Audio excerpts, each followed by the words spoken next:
This folder contains the direct evidence of the transaction. I personally reviewed these documents last night. Everything that happened is detailed right here. Willow Creek Farm sat at the end of a gravel road that turned to dust every August and mud every March. 310 acres of bottomland that Walter Fenwick's grandfather had cleared by hand in 1931. Dottie had married into that land at 22 years old, a city girl from Charlotte who had never touched a plow. And by the time she was 30, she could run the books, the equipment schedule, and half the neighboring farms' gossip network better than anyone born to it.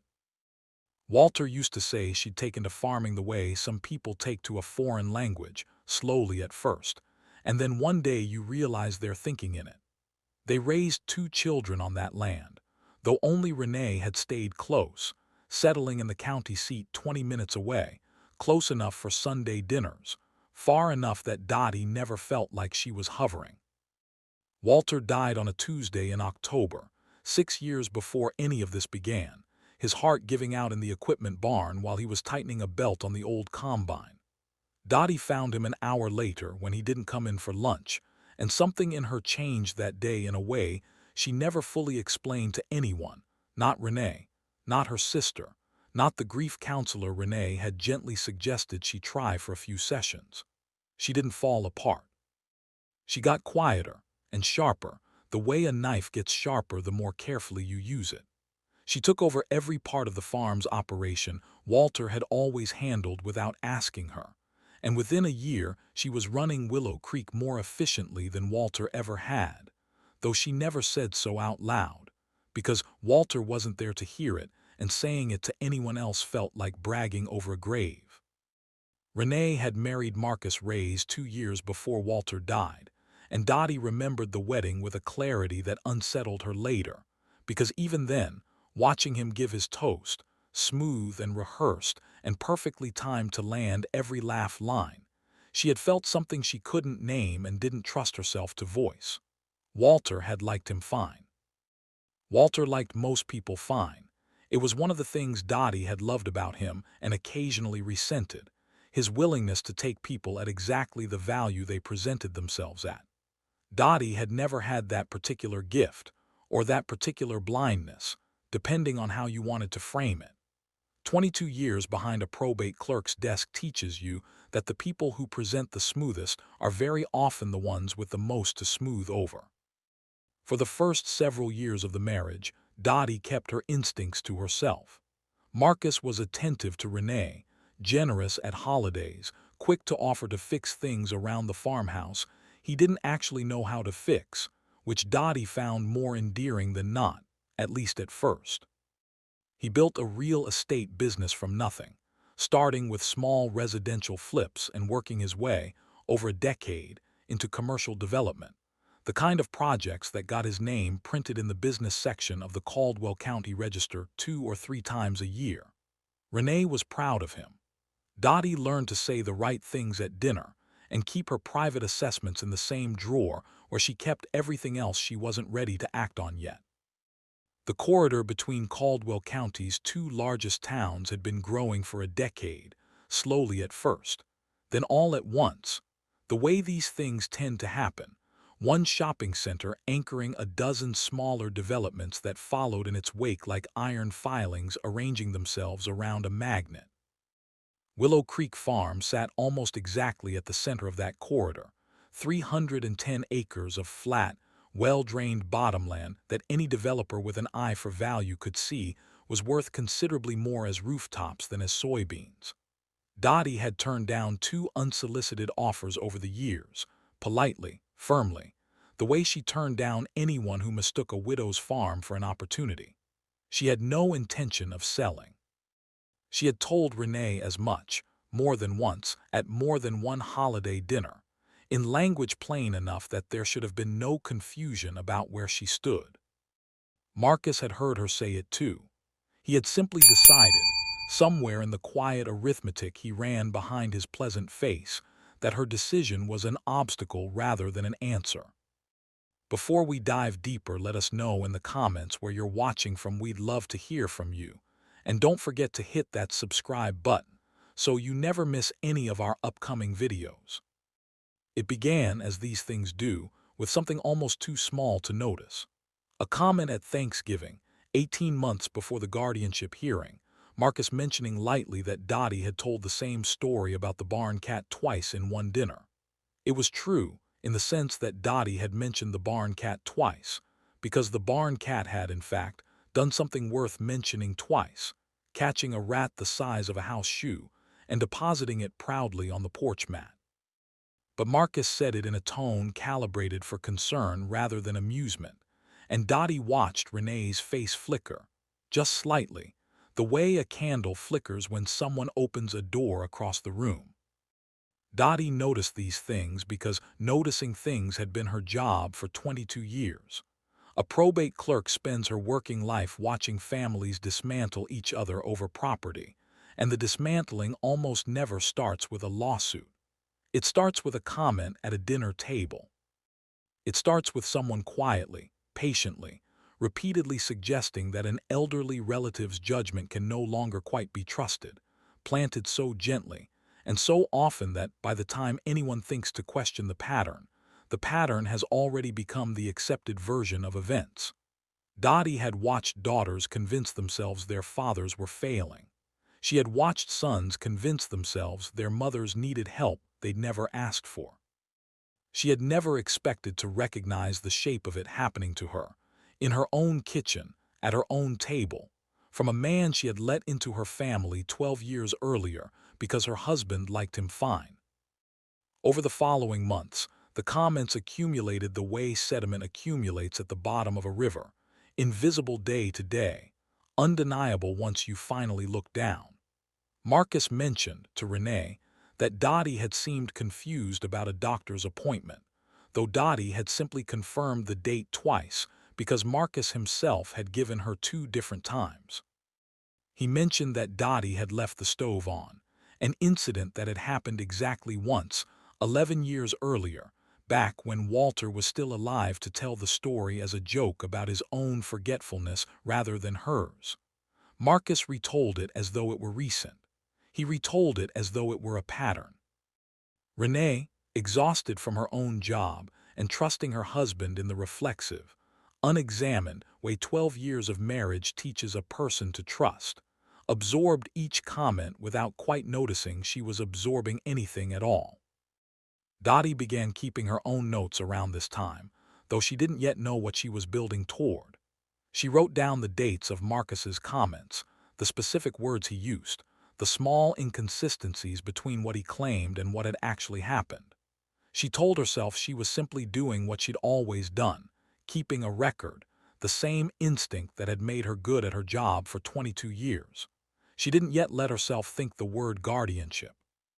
She didn't yet let herself think the word Marcus was actually circling.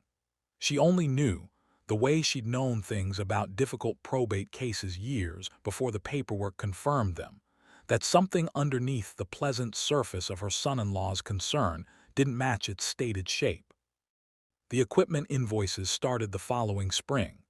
Dottie handled all of Willow Creek's bookkeeping herself, had for 6 years, ever since Walter died, and she knew the farm's expenses the way she knew the rooms of her own house. So when an invoice arrived in April from a company called Caldwell Ag Solutions LLC, $4,200 for irrigation equipment she had never ordered and never received, she assumed, at first, it was simply an error, a mismailed bill meant for some other Fenwick or some other farm. She called the number on the invoice. It rang through to a voicemail box that had never been personalized, just the automated default greeting, and nobody ever called her back. She set the invoice aside, and for the first time, felt something colder than suspicion settle into her chest. A second invoice arrived in June, a third in August.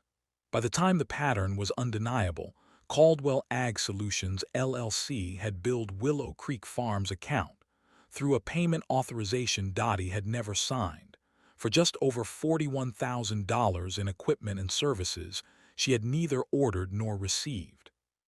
She discovered, tracing the authorization back through her bank's records, that the payments had been routed through an automatic bill pay system Marcus had helped her set up 2 years earlier, back when he'd framed it as a kindness, a way to make sure an old woman living alone never had to worry about a late fee again. Dottie remembered thanking him for it.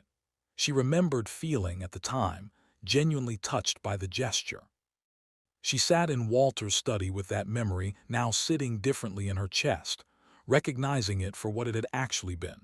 Not a kindness, but a key, quietly cut and quietly kept, for a door he intended to open later. She didn't confront him. She had learned that lesson decades earlier, watching families fall apart in her courtroom, that the person who reveals what they know before they're ready to act on it hands their opponent time to cover their tracks. Instead, Dottie went to the hidden drawer Walter had built into the study wall behind the bookshelf, a drawer he'd made for nothing more dramatic than storing the farm's original land deed and a box of his father's war medals, and she began keeping a second set of records, parallel to her official books, documenting every invoice, every payment, every inconsistency, with the same patient thoroughness she had once brought to strangers' estates. She photographed each document. She dated each entry by hand. She told no one, not even Renee, especially not Renee, because she had not yet decided how deep this went, or how much of her daughter's own hands might already be dirtied by a husband who had spent 12 years being pleasant to everyone's face. Dr. Alan Sanford arrived on a Tuesday afternoon in March, 18 months into Marcus's quiet campaign, standing on Dottie's porch in a gray suit that fit a little too well for a man who spent his days evaluating elderly patients. Renee stood behind him, arms crossed over her chest in the particular defensive posture Dottie recognized instantly as guilt wearing the costume of concern. "Mom," Renee said, not quite meeting her mother's eyes, "this is Dr. Sanford. He's a friend of Marcus's. He does this kind of evaluation. It's really just a formality. We just wanted to make sure everything's okay." Dottie looked at her daughter for a long moment, long enough that Renee's arms tightened further across her chest, and then she stepped back from the doorway and let them both in, because refusing would have only confirmed whatever story was already being written about her, somewhere, in a folder she hadn't seen yet. She served coffee. She had learned, over 22 years of watching people underestimate quiet women, that composure disarms more effectively than argument ever does. Dr. Sanford asked her to name the current president, and she did, along with the two before him, a small unrequested flourish she allowed herself. He asked her to recite the months of the year backward, and she did that too, without pause, watching his pen move slightly slower than she expected across the page, as though the answer had complicated something rather than confirmed it. He asked about her daily routine, her medications, which numbered exactly one, a low-dose blood pressure prescription she had taken without incident for 9 years. He asked, almost as an aside, whether she ever felt confused about dates or appointments, and Dottie told him, evenly, that she had never once missed a probate filing deadline in 22 years of professional practice, and she doubted retirement had eroded that particular skill. What unsettled Dottie more than any question Dr. Sanford asked was the folder resting on the coffee table beside his notepad, a folder he referred to twice without ever opening it in front of her, a folder that had clearly been prepared before he ever walked through her door. She caught a glimpse of the tab as he shifted it, handwritten in blue ink. Fenwick, D. Preliminary. Preliminary implied a conclusion already anticipated, a diagnosis already half-written before the patient had said a single word. Dottie had read enough evaluation reports in her career, filed alongside enough contested wills and enough disputed guardianships, to know exactly what a preliminary folder like that one usually meant, and exactly how rarely the person carrying it walked away without finding what they'd come to find. After Dr. Sanford left, Renee lingered at the door, twisting her wedding ring the way she'd done since childhood whenever she was working up to saying something difficult. "Mom," she said finally, "I'm not trying to hurt you. Marcus just thinks we just think it might be good to have some extra support. That's all this is." Dottie studied her daughter's face and saw, underneath the guilt, something that looked almost like relief, the relief of a person who has finally said the uncomfortable thing out loud and can now stop carrying it silently. "Renee," Dottie said, "who suggested this? Was it you or was it Marcus?" Renee's silence answered the question more completely than any words could have. She left without answering, and Dottie stood on her own porch for a long time after the car pulled away, watching the dust settle back over the gravel road, understanding for the first time the full shape of what she was up against. The certified letter arrived on a Thursday in early April, and Dottie signed for it herself at her own mailbox. The mail carrier, a woman named Faye Dutton, who had delivered mail on this road for 11 years and who looked, just briefly, like she wanted to say something and thought better of it. Dottie carried the envelope inside and read it standing at her kitchen counter, the same counter where she had rolled out pie crust for 4 decades, and she read it 3 times before she allowed herself to sit down. Marcus Reyes, on behalf of Renee Reyes, had filed a petition in Caldwell County Probate Court seeking a determination of incapacity and the appointment of a limited guardian and conservator over the person and estate of Dottie Fenwick. A hearing date was set for the second Thursday in May, 5 weeks away. Attached was Dr. Sanford's preliminary evaluation, 7 pages, diagnosing mild cognitive impairment consistent with early-stage dementia, recommending immediate protective measures regarding Mrs. Fenwick's financial affairs. Dottie sat at her kitchen table for a long time after reading it, longer than she would later admit to anyone, and she allowed herself exactly 1 hour to feel the full weight of what her son-in-law had done before she folded the feeling away and returned to the version of herself that had spent 22 years being useful in exactly these situations. She thought about calling Renee. She thought about calling her sister in Charlotte. She thought, briefly, and with a bitterness that surprised her, about calling Walter, though he had been gone 6 years and would have had no answer for this either. Only the same steady presence that had never once prepared her to fight her own daughter's husband for the right to keep her own mind. Instead, she called an attorney. Not Marcus's smooth young associate, not anyone connected to the county's real estate circles where Marcus's name carried weight, but a woman named Carla Whitmore, who had clerked under Dottie decades earlier as a Green Law School graduate and had gone on to build a career specifically in elder law, the kind of practice most people never think they'll need until the day they very much do. Carla listened to the whole situation over the phone without interrupting, and when Dottie finished, there was a pause long enough that Dottie wondered if the call had dropped. "Dottie," Carla finally said, "how much documentation do you actually have?" Dottie looked at the hidden drawer behind the bookshelf, still mostly unexplored even by herself, 3 years of half-organized suspicion waiting for someone to finally need it. "More than he thinks I do," she said.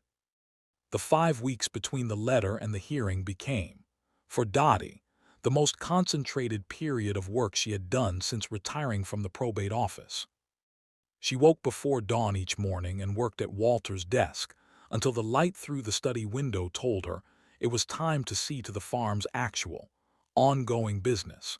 Because whatever else was happening, the animals still needed feeding and the spring planting still needed managing, and she refused to let Marcus's campaign against her mind become an excuse to neglect the land that had outlasted better men than him. In the evenings, she returned to the drawer, spreading documents across the desk in the same methodical fashion she had once used to untangle contested estates for strangers, except this estate belonged to her, and untangling it meant unraveling 12 years of a marriage her daughter still didn't fully understand she was inside of. The Caldwell Ag Solutions invoices formed the spine of the case, but Dottie built outward from there with the same patience she'd always brought to complicated filings. She requested her own bank records going back 3 years, then cross-referenced every automatic payment against her actual farm equipment inventory, finding 4 separate purchases, totaling just over $41,000, for machinery that had never arrived, serviced by a company whose registered address turned out, when Dottie drove the 40 minutes to check it herself, to be a UPS store in a strip mall 2 counties over, box number 114. With no actual office behind it. She requested county business filings for Caldwell Ag Solutions LLC and found its sole listed officer, a man named Trent Callahan, whose name meant nothing to her until she found, tucked in an old photo album from Renee and Marcus's wedding, a photograph of a young man in the wedding party, Marcus's arm slung over his shoulder, the caption in Renee's handwriting reading simply, "Marcus and Trent, roommates since freshman year." She found the unsigned power of attorney document by accident, tucked into a folder of farm papers Marcus had helped her organize 18 months earlier, back when the automatic bill pay system was being set up, back when she had trusted him enough to let him near her filing cabinet at all. The document was dated 6 weeks before the guardianship petition was filed, drafted by Preston Wade's law firm, granting broad financial power of attorney to Marcus Reyes over all of Dottie's assets, including specific authorization to negotiate and execute the sale of real property. It had never been signed. Dottie understood immediately what that meant. Marcus had prepared the document in advance, confident enough in the outcome of a guardianship hearing that he'd had the paperwork drafted and ready before the petition was even filed, assuming she would either sign it under pressure or have it executed on her behalf once a conservator was appointed. The last piece came from a source Dottie hadn't expected, a woman named Priscilla Acaffer who ran the county's business licensing office and who had, decades earlier, been a junior clerk under Dottie's supervision, back before either of them had gray hair. Dottie called her, not entirely sure what she was asking for, and Priscilla, understanding immediately the shape of what her old mentor needed, pulled records that weren't technically public, but weren't technically sealed either. Records showing that Marcus's real estate firm had taken out a bridge loan 18 months earlier, $400,000, collateralized against projected proceeds from what the loan documents described only as a pending land acquisition in Caldwell County, personally guaranteed by Marcus Reyes. The timing lined up, almost to the week, with the first appearance of Caldwell Ag Solutions LLC on Dottie's farm accounts. Marcus hadn't simply wanted her land. He had already borrowed against it, months before he ever filed a single piece of paper against her. The Caldwell County Probate Courthouse hadn't changed much in the 8 years since Dottie retired. The same worn carpet in the hallway outside Courtroom 2. The same water-stained ceiling tile she'd complained about for a decade without anyone ever replacing it. She arrived 40 minutes early, in a plain blue dress, carrying a folder thick enough that it required both hands, and she sat in the front row of the gallery watching the room fill around her, watching Marcus and Renee take their seats at the petitioner's table, watching Dr. Sanford arrange his own papers with the confident economy of a man who had done this before and expected to do it again. Renee did not look at her mother once. Dottie noted that, filed it away the way she filed everything, and waited. Judge Miriam Castellano entered at 9 sharp, and if she felt any particular weight presiding over a case involving the woman who had trained her 20 years earlier, fresh out of law school and terrified of her first contested filing, she gave no outward sign of it, calling the proceedings to order with the same brisk professionalism Dottie remembered instilling in her personally. "This is a hearing on the petition for appointment of guardian and conservator regarding Dottie Fenwick," Judge Castellano said.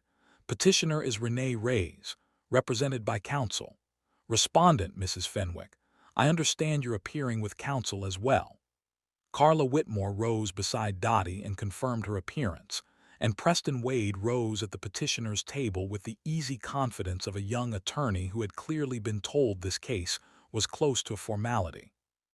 Dr. Sanford testified first, walking the court through his evaluation with practiced fluency, describing a pattern of memory lapses and confusion that bore only glancing resemblance to the woman Dottie actually was, quoting concerns Renee had voiced to him that Renee had never actually witnessed firsthand, only absorbed secondhand through 18 months of Marcus's careful suggestion. He recommended full conservatorship, citing Dottie's isolation, her advanced age, and what he termed her heightened vulnerability to financial exploitation. A phrase Carla Whitmore had warned Dottie to expect, and one that still made her jaw tighten when she heard it spoken aloud, dressed in clinical language, in front of a judge inclined to take medical testimony seriously. Preston Wade asked his final question with visible satisfaction. Doctor, in your professional opinion, is Mrs. Fenwick currently capable of managing complex financial and legal decisions independently? No, Dr. Sanford said. I do not believe she is. Carla Whitmore's cross-examination took 11 minutes and dismantled more of Dr. Sanford's credibility than he seemed to realize was happening in real time.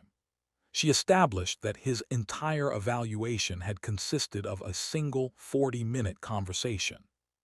She established that he had never reviewed Dottie's actual financial records, never spoken with anyone outside the family, never requested a second opinion or a follow-up assessment, all standard practice in a genuine capacity evaluation. She established, with a question so simple Dr. Sanford visibly didn't see it coming, that his fee for the evaluation had been paid directly by Marcus Reyes, in cash, rather than through any court-appointed or insurance-based process. And Doctor, Carla asked, how many prior guardianship evaluations have you performed in your career? Dr. Sanford hesitated. One, he said. For whom? Carla asked. Another hesitation. For a client of Mr. Reyes's firm. When it was Dottie's turn to speak, Judge Castellano asked her, with a gentleness that carried real weight given the history between them, whether she understood the nature of the proceedings. I understand them very well, Dottie said. My son-in-law is asking this court to determine that I am incapable of managing my own affairs, based on a single 40-minute conversation with a man he personally paid, so that he can gain legal control over 310 acres of land he has already borrowed money against. Preston Wade objected to the characterization. Judge Castellano allowed it to stand, nodding for the record that the respondent would have full opportunity to substantiate her claims. Dottie reached down and lifted her folder onto the table, and it landed with a sound heavy enough that Dr. Sanford's pen stopped moving and Marcus, for the first time all morning, shifted in his seat. What followed took the better part of an hour. Dottie walked the court through the Caldwell Ag Solutions invoices, the UPS store address, the connection to Trent Callahan, Marcus's college roommate, a connection Renee confirmed under her own breath was accurate before Preston Wade could stop her from reacting audibly. She walked through the $41,000 in phantom equipment purchases, cross-referenced against her actual farm inventory, documented with the same rigor she had once applied to strangers, contested estates. She produced the unsigned power of attorney, drafted 6 weeks before the petition was filed, and watched Judge Castellano's expression shift from measured neutrality into something considerably harder as she read the document's date against the petition's filing date. And she produced the loan documents Priscilla Acaffer had helped her locate. $400,000 borrowed against a land acquisition that could only be Willow Creek Farm, personally guaranteed by the same man now, arguing in open court that Dottie Fenwick could no longer be trusted to manage her own money. Judge Castellano called a 2-hour recess. During that recess, her clerk placed a phone call to the State Medical Licensing Board's complaint intake line, confirming that Dr. Sanford's fee arrangement and single-source referral history raised exactly the kind of red flags the board existed to investigate. When the hearing resumed, Preston Wade requested a continuance to review the new evidence. Judge Castellano denied it. This court has heard sufficient testimony, she said, to determine both that the petition lacks evidentiary support and that the circumstances surrounding its filing warrant further investigation. She denied the guardianship petition in full, and then, in the same measured voice, referred the entire matter to the county district attorney's office, citing probable cause for elder financial exploitation, and separately referred Dr. Sanford's conduct to the State Medical Licensing Board. Renee found her mother in the courthouse parking lot 20 minutes later, standing beside her truck in the same plain blue dress. And the apology that came out of her wasn't polished or brief. It came in broken pieces, over several minutes, punctuated by the particular kind of crying that happens when someone finally sees clearly something they'd spent 18 months carefully not looking at directly. "I didn't know," Renee kept saying. "I swear to you, Mom, I didn't know about the loan. I didn't know about any of it." Dottie believed her mostly, though belief and forgiveness were. She had learned across 22 years of watching families unravel in her courtroom, two entirely separate processes that didn't always move at the same speed. She hugged her daughter in the parking lot anyway, because whatever Marcus had done, Renee was still hers, and some bonds survive even the people who try hardest to poison them. The district attorney's investigation took 4 months to complete, run by an assistant DA named Corrine Ashworth, who had built a reputation prosecuting exactly this category of crime, elder exploitation, dressed up in the language of family concern. What her investigators found extended well beyond Dottie's case. Caldwell Ag Solutions, LLC, had run nearly identical invoicing schemes against two other elderly landowners in the county over the preceding 3 years. An 81-year-old widower named Harold Prout, whose 40 acres bordered a different corridor development, and a 90-year-old woman named Ida Massey, whose family farm had ultimately been sold, under financial pressure that now looked considerably less coincidental, to a developer with documented ties to Marcus's firm. Both sales had gone through before anyone thought to question the pattern.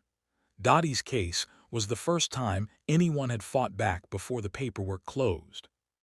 Marcus Reyes was indicted 6 weeks later on 12 counts of elder financial exploitation, 6 counts of wire fraud, and 1 count of filing a fraudulent guardianship petition, a charge Judge Castellano's referral had specifically requested the DA's office consider. Dr. Sanford surrendered his medical license rather than face the board's hearing directly, a quiet resignation that spared him a public reckoning, but ended permanently his ability to practice. Preston Wade's firm withdrew from representing Marcus within a week of the indictment, citing conflicts that went unspecified in any public filing, but that everyone in the county courthouse understood well enough. Renee filed for divorce the same week the indictment became public record, and moved back into the farmhouse she'd grown up in, into her childhood bedroom, for a season, while she rebuilt a version of her life that hadn't been quietly constructed around her by someone else's patient calculation. Dottie Fenwick still runs Willow Creek Farm. The trial, when it finally came a year later, ended in a plea agreement, Marcus pleading guilty to reduced charges in exchange for restitution, and a sentence that satisfied no one entirely but resolved, at least, the matter of who had actually done what to whom. Harold Prout and Ida Massey's families received restitution as well, though Ida Massey had passed away by the time the case concluded, her land already sold, a fact that settled into Dottie with a particular, permanent weight whenever she thought about how close her own case had come to ending the same way. Dottie still keeps the drawer behind the bookshelf in Walter's study, though these days it holds nothing more dramatic than seed catalogs and tax records, 3 years of accumulated suspicion finally, quietly retired. And when people in Caldwell County tell this story now, the way small counties tell stories long enough for them to become something closer to legend, they don't talk about a guardianship hearing at all. They talk about the day a 68-year-old widow in a plain blue dress opened a folder in the same courtroom she'd worked in for 22 years and reminded everyone present, one final time, that the quietest person in any room is very often the one who has been paying the closest attention the entire time. Let us know in the comments where you're watching from. We'd love to hear from you. And don't forget to hit that subscribe button so you never miss any of our upcoming videos.